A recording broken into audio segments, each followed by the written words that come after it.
Գիտեք ինչն է ամենաարդար էս պատմության մեջ, որ պատմականորեն ինչի դեմ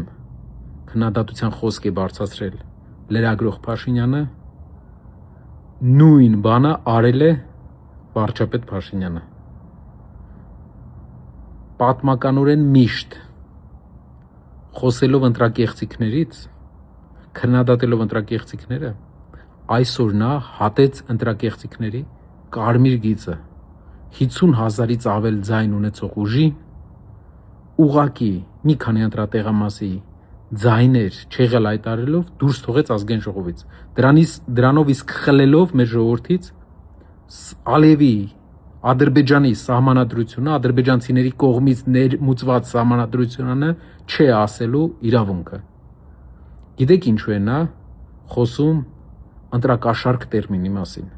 որովհետև ուզում է այդ օրակարգով շեղի ձեզ ժողովուրդ։ Այս մարդը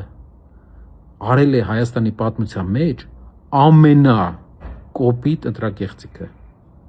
Նա ուղակի դուրս է անել ուժերից մեկին եւ 3/5-ից զրկել է ընդդիմությանը։ Եվ դու չհամարձակվես այլևս ժողովրդավարությունից խոսես, ոչ ժողովրդավար, ոչ էֆեկտիվ, ոչ հավասարակշիռ,